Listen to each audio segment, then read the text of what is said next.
Hello everyone, welcome to our channel job informations and study update.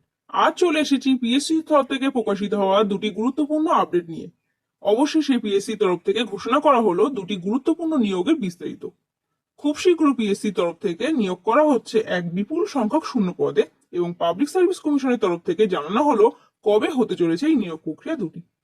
বিস্তারিত শুরু করার আগে যারা আমাদের চ্যানেলে নতুন আছেন তারা অনুগ্রহ করে চ্যানেলটিকে সাবস্ক্রাইব করুন এবং পাশে থাকা বেল আইকনটি অবশ্যই প্রেস করুন এই ধরনের নতুন চাকরির বিজ্ঞপ্তি সবার আগে পাওয়ার জন্য। তো চলুন দেখে নেওয়া যাক আজকের ভিডিও।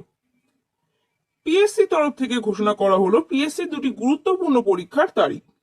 একটি হলো পিএসসি ক্লার্কশিপ এক্সাম এবং অপরটি হলো পিএসসি মিসেলিনিয়াস এক্সাম।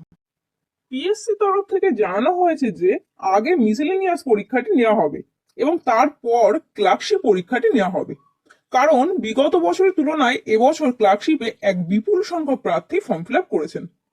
সূত্রের খবর, চলতি বছরের 28শে জুলাই হতে পারে পিএসসির মিসেলিনিয়াস পরীক্ষা, এবং অপরদিকে পিএসসির ক্লার্কশিপ পরীক্ষা হতে চলেছে আগামী 7ই আগস্ট থেকে 19শে আগস্টের মধ্যে, এবং এই পরীক্ষাটি নেওয়া হতে পারে একাধিক শিফটে। এটি পিএসসির তরফ থেকে জানানো হয়েছে। এছাড়া আরো একটি পরিসংখ্যানে বলা হয়েছে যে এই বছর অর্থাৎ 2023 সালে ক্লার্কশিপ পরীক্ষার জন্য ফর্ম ফিল আপ করেছেন প্রায় 8,40,000 পরীক্ষার্থী। তো এই ছিল আজকের বিস্তারিত। ভিডিওটি ভালো লাগলে অবশ্যই একটি লাইক করবেন এবং বন্ধুদের সঙ্গে শেয়ার করবেন, এবং খুব তাড়াতাড়ি আসছি ফুড এসআই এর গুরুত্বপূর্ণ আপডেট নিয়ে। এবং আমাদের চ্যানেল নতুন হলে অবশ্যই চ্যানেলটিকে সাবস্ক্রাইব করবেন। ধন্যবাদ।